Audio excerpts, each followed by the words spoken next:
Reopen-ի եթերում Renews-ի գլխավոր թողարկումն է բարի երեկո սիրելի հայրենակիցներ, օրն ամփոփելու ենք միասին, բայց նախ համառոտ։ Համացանցում է հայտնվել դիմում եպիսկոպոսներից, որոնք կաթողիկոսից պահանջում են Արշակ Սրբազանին հեռացնել Մայրաթորից։ Վարչապետը պատրաստ է հանդիպման հրավիրել աղմկահարույց դիմումը ստորագրած հոգևորականներին։ Թուրքիա ժամանած Հռոմի Պապը հանդիպել է Էրդողանի հետ և այցելել Աթաթուրքի դամբարան։ ՀԱՊԿ կոչ է անում օր առաջ ստորագրել հայ-ադրբեջանական խաղաղության պայմանագիրը։ Եվ Ռուսաստանը պատրաստ է երաշխավորել, որ չի հարձակվի Եվրոպայի վրա, հաջորդ շաբաթ Մոսկվա է ժամանելու ամերիկյան պատվիրակություն։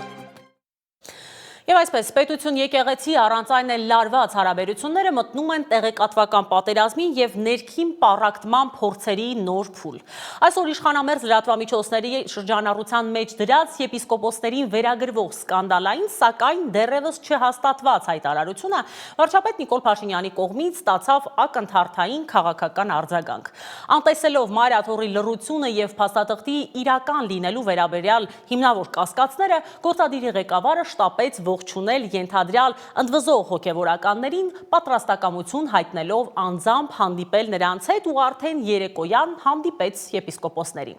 Ու այս իրավիճակում տրամաբանական մի հարց է առաջ գալիս. սա եկեղեցական իրական ճգնաժամ է, թե տեղեկատվական մանիպուլյացիա։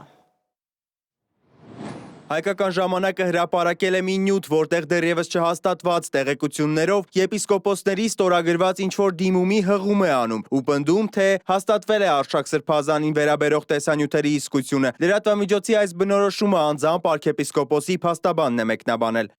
Ինձ հայտնի չէ այդ գրությունը փաստացի իրական է թե ոչ։ Բացի այդ, ակնհայտ է, որ եթե նույնիսկ նման փորձաքննության եզրակացություն գոյություն ունենար, այն չէր կարող տրամադրվել որևէ այլ անձի, այդ թվում հիշատակվող եպիսկոպոսներին նախաքննության գաղտնիության պահանջների պատճառով։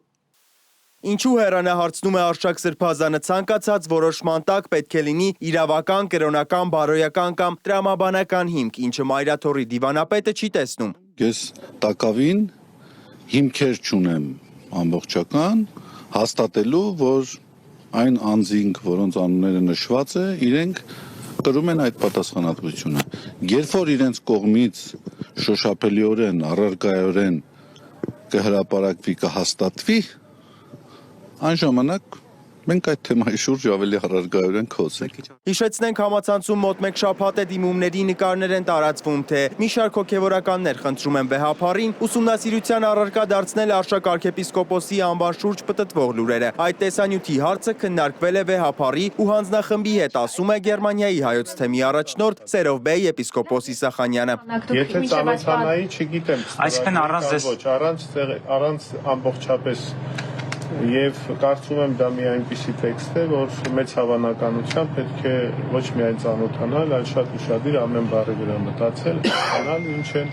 իմ հոգևոր եղբայրները գրել եւ ինչ է պահանջը։ Չեմ կարող արտահայտվել մի բանի մասին, որի բովանդակությունը ամբողջապես չեմ տիրապետում, ինձանով չեմ յուրացրել, գուցե վրայով անգամ անցել եմ, կարդացել եմ, բայց չեմ յուրացրել։ Այս ժամանակ պետք ունեմ, որպեսզի ամբողջովին Սրբազան, այսինքն Սերովբեյ եպիսկոպոսի անունը նույնպես կա լրատվամիջոցի հրապարակած թղթում։ Տելեգրամյան ալիքներից ավելի հասանելի կայքային տիրույթում տարածվող լրատվամիջոցը Փաշինյանների ընտանիքին պատկանող Հայկական ժամանակն է։ Եկեղեցում կան հոգևորականներ, ովքեր նախանձախնդիր են եկեղեցու հոգևոր առաքելության իրականացման գործում եւ ես իհարկե սրբազան հայրերի համաձայնության դեպքում հենց այսօր նրանց կհրավիրեմ հանդիպում կխնդրեմ, որպեսզի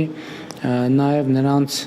դիրքորոշումները, մոտեցումները հայտարարությունից բխող ավելի մանրամասն հասկանամ։ Նիկոլ Փաշինյանը, որ կարծում է, թե կաթողիկոսը սպառել է եկեղեցին բարենորոգելու հնարավորությունները, քննարկման է հրավիրում կաթողիկոսին դեմ հոգևորականներին։ Դիմումում 13 կանոնից կազմված ցանկ է, որից ստորագրել են 9 սրբազան։ Հիմնականում նրանք չեն պատասխանում մեյլ, լրատվամիջոցների զանգերին կամ պարզապես ասում են, ծանոթ են, թե խոսքն ինչի մասին է, բայց չեն ստորագրել։ Երեկոյան վարչապետը տեսանյութ է տարածել գրելով, թե կարևոր հանդիպում է ունեցել մի խումբ եպիսկոպոսների հետ, այլ մանրամասներ այս պահին դեռ չեն հաղորդվում։ Սիմոն Հովանիսյան, Reopen Media։ Բագրատ Սրբազանի և մյուսների գործով անցնող միակ կին քաղբանտարկյալ համարվող Լիդիա Մանթաշյանի կալանքի որոշումն այսօր փոխվել է դատարանի դահլիճից ազատ արձակվելուց հետո նա լրագրողների հետ զրույցում վստահեցրել է, թե կալանքը ոչ թե խափանման միջոց, այլ պատիժ էր քաղաքական հայացքների համար, ասել է անգամ քրեական գործում է նշված, որ ինքը գաղափարական թշնամանք ունի գործող իշխանության դեմ։ Հայաստանը պետք է ազատագրվի, այսպես չի կարող մնալ Հայաստանը ու երկար չի կարող գոյատևել, եթե այս իշխանությունները շարունակեն ունենալ այն լծակները, ինչ որ ունեն, այսինքն մենք ինչ որ մի ճանապարհով կլինի ընտրություն, կլինի չգիտեմ հեղափոխություն, ինչ որ մի ճանապարհով պետք է ազատագրենք մեր Հայաստանը։ Եթե հոգևոր և քաղաքական դաշտում մթնոլորտը պղտորված է փոխադարձ մեղադրանքներով, ապա Երևանի ֆիզիկական օդը բառացիորեն խեղդում է քաղաքացիներին, սակայն Նիկոլ Փաշինյանն այս սուր խնդրի լուծումը տեսնում է ոչ թե կոշտ վարչարարության, այլ կրթական մեթոդների մեջ։ Ներքին էկոլոգիական և քաղաքական սմոգին զուգահեռ արտաքին ճակատում ուշագրավ զարգացումներ են, տեսնենք ինչն է վարչապետի ճեպազրույցից առանձնացրել իմ գործընկերը։ Փաշինյանը կրթությամբ է պատրաստվում լուծել օդի աղտոտվածության հարցը։ Անցնող շաբաթվա ընթացքում ամենաքննարկվող թեմայի Երևանում օդի աղտոտվածության դեմ պայքարի համար առանձին աշխատանքային խումբ կստեղծվի։ Ըստ քաղաքապետ Ավինյանի, հանրապետության 5 մարզերում հրդեհներն էլ էին ազդում Երևանի օդի վրա։ Արդեն 5 օր է Երևանի օդում փոշու եւ այլ մանր տոքսիկ մասնիկների ցուցանիշը վտանգավոր է առողջության համար։ Փաշինյանն ասում է, կոշտ մոտեցումները չեն աշխատում, կրթությամբ է պետք պայքարել։ Օրինակ ինձ տարածաշրջանային քարտեզ էին ուղարկել, որտեղ որից կարելի էր ենթադրել, որ այդ երևույթը ավելի լայն տարածաշրջանային արտահայտություն ունի։ Իհարկե ձեր ասածը չի կարող ազդեցություն չունենալ։ Դուք հիշում եք 2018 թվականից ես անդադ խոսում եմ շինհրապարակների որակի մասին, շինհրապարակների որակի մասին։ Կտրուկ քայլեր, դա նաև մի քիչ կրթական ոլորտի հարց է։ Հայ-ղազախական հարաբերությունները հիմա նոր փուլում են, նախկինում ՀՀ լոգիստիկ խնդիրներ ուներ, հիմա դրանք լուծվում են։ Նոյեմբերի 8-ին Հայաստան է ժամանել հացահատիկով բեռնված առաջին գնացքը, որն անցել է Ղազախստան, Ռուսաստան, Ադրբեջան, Վրաստան, Հայաստան երկաթուղային գծով։ Նոյեմբերի 21-ից հայ-ղազախական հարաբերությունները ռազմավարական գործընկերության մակարդակի են բարձրացվել։ Հիմա նաև երկաթուղային կապի հնարավորություն ունենք Ղազախստանի հետ։ Մեր հնարավորությունները իհարկե ընդլայնում են, առաջիկայում մենք պայմանավորել ենք, որ տնտեսվարողների պատվիրակություն կմեկնի հայաստանյան Ղազախստան, որպեսզի տեսնեն, թե ինչ ուղղություններով է, որ փոխգործակցությունը տնտեսական հնարավոր է խորացնել,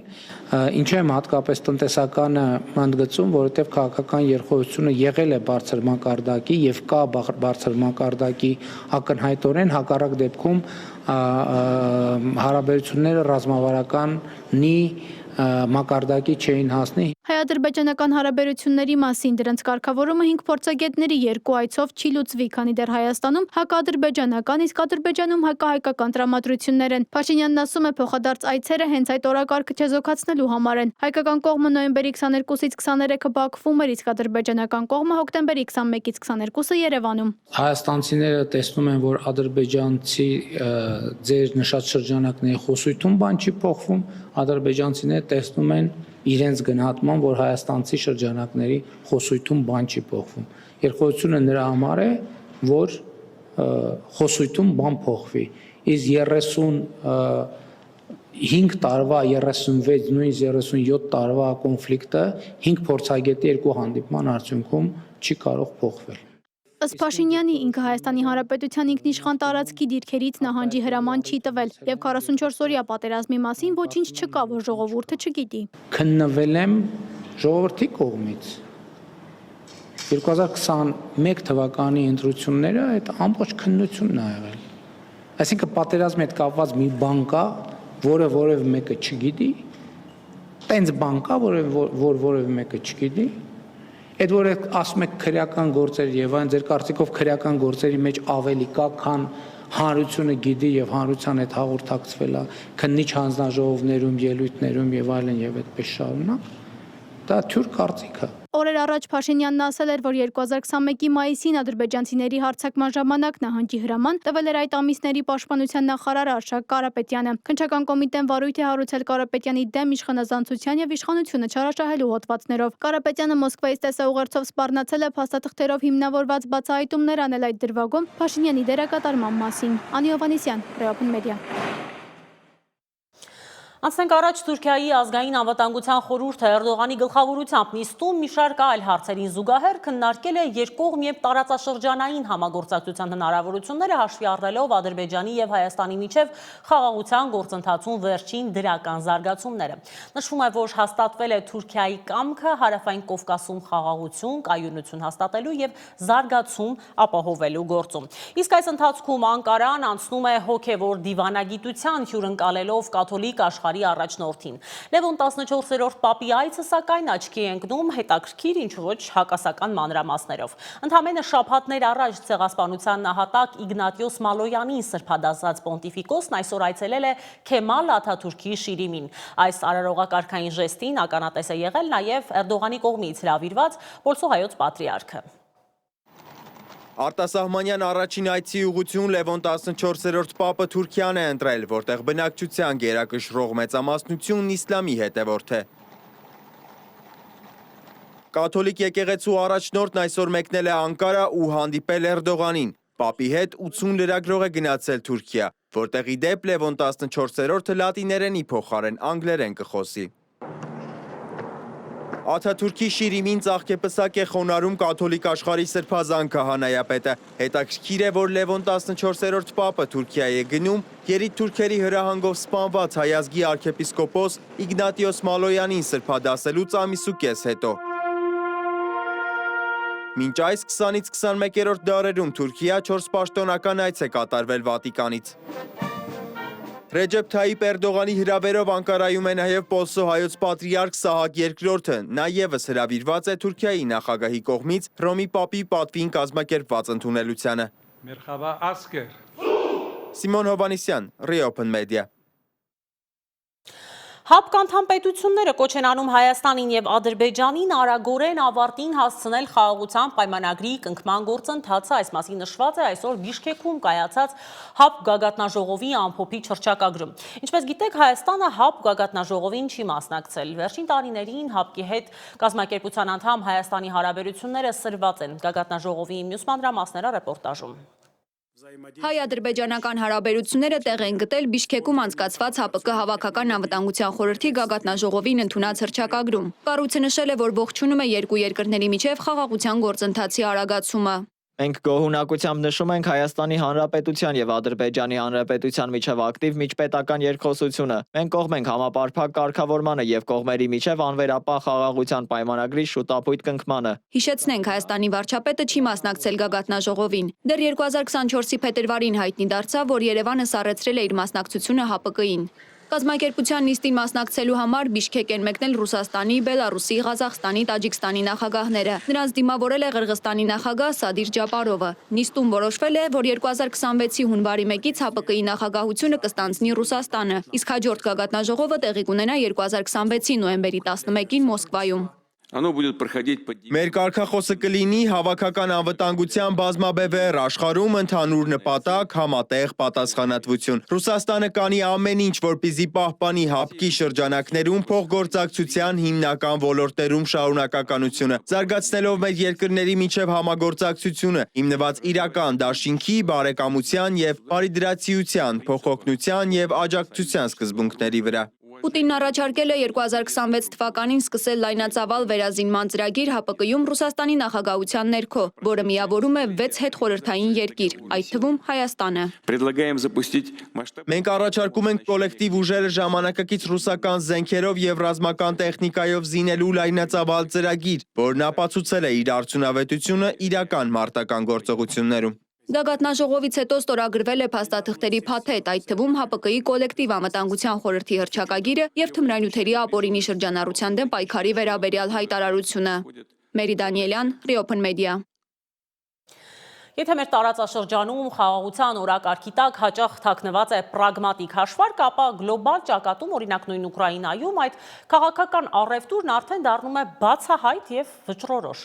Թրամփի վարչակազմը շտապում է փակել ռուս-ուկրաինական արյունալի էջը, սեղանին դնելով ցավոտ զիջումների փաթեթ Դոնբասի տարածքներից մինչև ՆԱՏՕ-ից հրաժարում, ինչը Մոսկվայի եւ Կիևի համար դեռևս կարմիր գիծ է։ Մի խոսքով, վիճակը լուրջ է, կամ աշխարհը կգնա պարտադրված խաղաղության, կամ բանակցային ձախողումը պատերազմին նոր լիցք կհաղորդի։ Ռուս-ուկրաինական պատերազմը մոտենում է շրջադարձային դիվանագիտական հանգրվանի։ Միացյալ Նահանգների նախագահի վարչակազմը պնդում է, որ գտել է արդեն գրեթե 4 տարի տևող հակամարտության կարգավորման բանակցային ելքը։ Այս շաբաթ ամերիկյան բանակի նախարար Դրիսկոլը Ժնևում ուկրաինացի պաշտոնյաների հետ հանդիպումից հետո մեկնել է Աբու Դաբի, Թրամփի առաջարկած խաղաղության ծրագրի շուրջ ռուսների հետ բանակցելու համար։ Դեռ շոշափելի արդյունքներ չկան։ Ըստ CNN-ի Կիևը եւ Վաշինգտոնը անհամաձայնություն ունեն առնվազն 3 հիմնական կետի շուրջ։ Դոնբասի հիմնական հատվածի հանձնումը Մոսկվայի վերահսկողությանը, Ուկրաինայի ապառազմականացումը եւ ՆԱՏՕ-ին Ուկրաինայի անդամակցության հարցը այն 3 կետերն են, որոնք կարմիր գծեր են Ուկրաինայի, բայց նաեւ կարեւոր Ռուսաստանի համար։ Իր բելարուս գործընկեր Ալեքսանդր Լուկաշենկոյի հետ հանդիպանը Ռուսաստանի նախագահ Պուտինը խոսել է համաձայնության հասնելու դժվարությունից։ Я с удовольствием проинформирую вас о том, что у нас происходит на направлении достижения. Սիրով ձեզ կտեղեկացնեմ, Ուկրաինայում խաղաղ ճանապարհով մեզ համար ընդունելի եւ ցանկալի արդյունքների հասնելու ուղղության մասին։ Գիտեմ, որ հետևում եք ընթացքին, եւ դա միշտ մտահոգում է ձեզ։ Դուք այն մարդկանցից եք, որոնք ձգտում են այս հակամարտության ավարտին։ Հույս ունեմ, որ ամեն ինչ լավ կլինի, հաշվի առնելով վերջին իրադարձությունները։ Այժմ հրապարակավ կասեմ այն, ինչ նախկինում ասել եմ ամերիկացիներին։ Եթե նրանք նրբանկատ լինեն եւ հասկանան, որ սա բարդ հարց է, որը բարդ որոշումներ է պահանջում։ Անձամբ նախագահ Թրամփը վերջին օրերին ավելի ճկուն տոն է ընտրել։ Սկզբնապես գոհաբանության օրը որպես վերջնաժամկետ սահմանելուց հետո այժմ նա հրաժարվել է այդ վերջնագրից, թեև շարունակում է պնդել, որ շատ շտապ պետք է հասնել խաղաղության։ Մենք լավ բանակցություններ ենք վարում։ Սկսել ենք Ռուսաստանից, որոշ բանակցություններ ենք վարում Ռուսաստանի հետ։ Ուկրաինան լավ է առաջ ընթանում։ Կարծում եմ նրանք բավականին գոհ են դրանից։ Նրանք կուզեին տեսնել ավարտը, եւ մենք դեռ մի որոշ ժամանակ չենք իմանա, բայց առաջընթաց ունենք։ Այս պատերազմը կարող է տարիներ տևել, իսկ Ռուսաստանը ավելի շատ մարդ ունի, ավելի շատ զինվորներ։ Ուստի կարծում եմ, եթե Ուկրաինան կարողանա գործարք կնքել, դա լավ բան կլինի, բայց Ուկրաինան շատ ավելի փոքր է, ավելի քիչ բնակչություն ունի։ Նրանք շատ մարդ են կորցրել։ Ռուսաստանն էլ է շատ մարդ կորցրել, բայց Ռուսաստանը մարդկային շատ ավելի մեծ ռեսուրս ունի։ Չնայած ճնշմանը եւ ռազմաճակատում տիրող ծանր իրավիճակին, Ուկրաինայի նախագահ Զելենսկին հայտարարել է, որ Կիևը պատրաստ է ընդունել Միացյալ Նահանգների առաջարկած խաղաղության պլանը, բայց մեկ պայմանով՝ ցանկացած բանակցություններում իրենց եվրոպացի դաշնակիցների մասնակցությամբ։ Մենք հաստատապես հավատում ենք, որ Ուկրաինայի վերաբերյալ անվտանգության որոշումները պետք է ներառեն Ուկրաինան։ Դա մեր դիրքորոշումն էր Ժնևում եւ միշտ Եվրոպայի վերաբերյալ անվտանգության որոշումները պետք է ներառեն Եվրոպան եւ նույնը վերաբերում է Կանադային, Ճապոնիային, Ավստրալիային, Նոր Զելանդիային, մյուս երկրներին եւ յուրաքանչյուր ազգի։ Եվրոպացի առաջնորդներն իրենց հերթին վերահաստատել են, որ աջակցում են Ուկրաինային եւ պնդում են, թե անվտանգային ամուր երաշխիքներ են պետք։ Բանակցությունները նոր թափ են ստանում եւ մենք պետք է օգտագործենք այդ պահը, ոչ թե որովհետեւ տագնապի պատճառ կա։ Ուկրաինան ամուր է, Ռուսաստանը դանդաղ, իսկ Եվրոպան հաստատակամ, այլ որովհետեւ վերջապես կա հնարավորություն իրական առաջընթաց գրանցելու դեպի լավ խաղաղություն։ Այս ֆոնին ակտիվանում է նաեւ Ռուսաստանի վրա տնտեսական ճնշումը։ Շվեդիան կոչ է արել Եվրամիությանն անհապաղ ընդունել պատժամիջոցների 20-րդ փաթեթը։ Պատժամիջոցների 20-րդ փաթեթը պետք է էլ ավելի ուժեղ հարված հասցնի ռուսական էներգետիկ եկամուտներին, քանի որ դրանք պատերազմի ֆինանսավորման հիմնական աղբյուրն են։ Ինչպես հայտարարել է ԱՄՆ-ն, Եմեն նույնպես պետք է թիրախավորի ռուսական նավթային հսկաներին։ Եվրամիության արտաքին քաղաքականության պատասխանատու Կայա Կալասը պնդել է, որ անհապաղ հրադադարը պետք է լինի առաջին քայլը, թեև ընդունել է, որ Ռուսաստանի պատասխանատվության նշաններ չկան։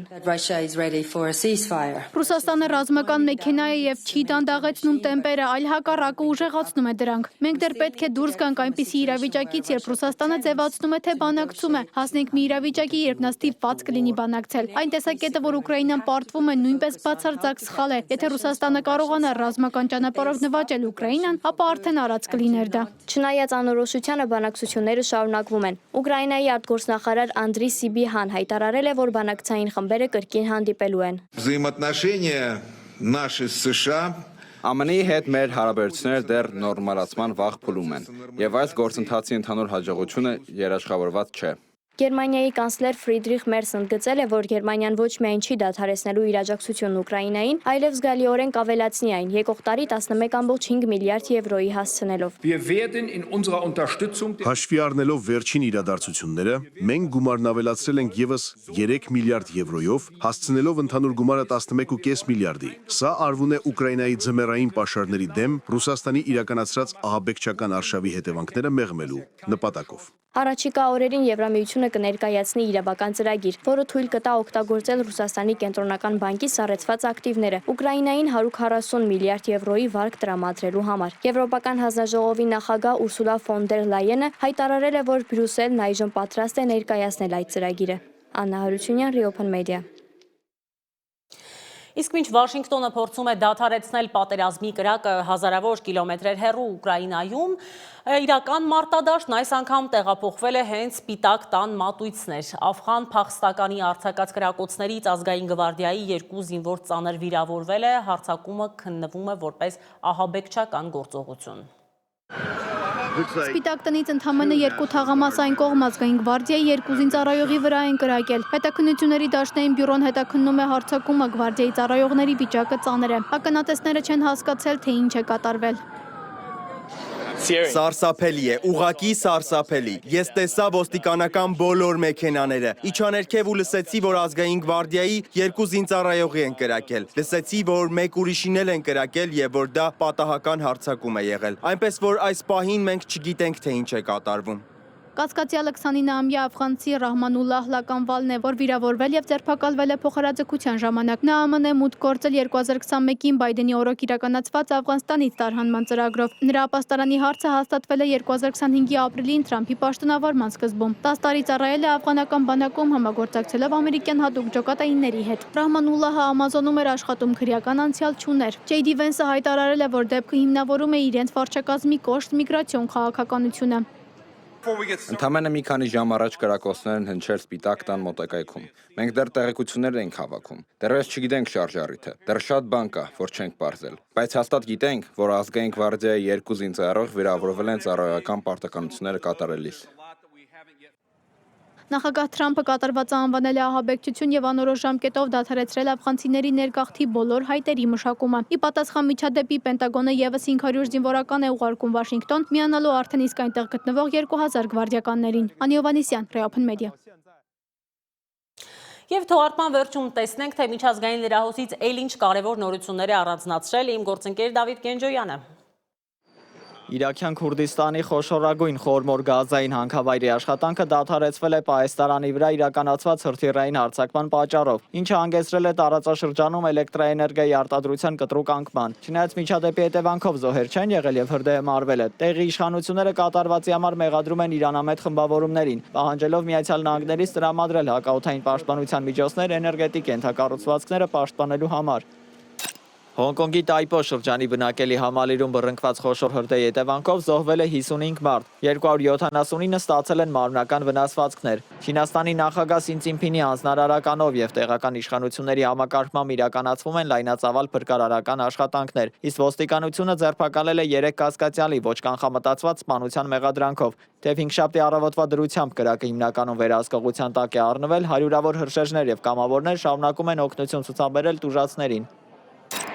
Կարիբյան ավազանում Միացյալ Նահանգների ռազմական ներկայության ընդլայնման եւ Վենեսուելայի նախագահ Նիկոլաս Մադուրոյի դեմ թմրամիջոցների ապօրինի շրջանառության մեղադրանքների ֆոնին Կարակասը փորձում է ցուցադրել երկրի կայունությունը եւ դատապարտում է ամերիկյան պատժամիջոցները։ Չնայած Վաշինգտոնը մեծացնում է ճնշումը եւ տարածաշրջան է ուղարկել ռազմանավեր, երկու առաջնորդներն էլ անսպասելիորեն հնարավոր երկխոսության պատրաստակամություն են հայտնել։ Դոնալդ Թրամփը չի բացառել Մադուրոյի հետ հանդիպումը։ Վենեսուելայի առաջնորդը հայտարարել է, որ բաց է դեմ առ դեմ բանակցությունների համար։ Գվինեա Բիսաում զինվորականների խումբը նախագահական ընտրությունների արդյունքների հրապարակումից 1 օր առաջ զավթել է իշխանությունը եւ տապալել գործող նախագահ Ումարո Սիսոկո Էմբալոյին։ Զինվորականները հայտարարել են կարգու կանոնի վերականգնման բարձրագույն ռազմական հրամանատարության ստեղծման մասին, կասեցնելով ընտրական գործընթացը, փակելով սահմանները եւ սահմանելով պարետային ժամ։ Ըստ ապստամբների հեղաշրջումն իրականացվել է ընտրությունների արդյունքների կեղծումը եւ քաղաքական գործիչների ու թմրաբարոնների ծրագրած ապակայունացումը կանխելու նպատակով։ Նիգերիայի Կեբի նահանգի գիշերօթիկ դպրոցից նոյեմբերի 17-ին զինյալների կողմից առևանգված 24 աշակերտուհիներն ազատ են արձակվել եւ վերամիավորվել իրենց ընտանիքների հետ։ Հարձակման ականատես եղած անօգնական ծնողները եւ տեղի համայնքը աղոթքներով ու իշխանություններին ուղղված կոչերով էին փորձում հասնել երեխաների վերադարձին։ Միջադեպը հերթականն է տարածաշրջանում հաճախակի դարձած զանգվածային առևանգումների շարքում, որոնք սովորաբար իրականացվում են փրկագին ստանալու նպատակով։ Դավիթ Գենջոյան, Open Media։ Այսքանը սիրելի հայրենակիցներ, միասին ամփոփեցինք լրատվական օրը, շնորհակալ եմ ուշադրության համար, կհանդիպենք։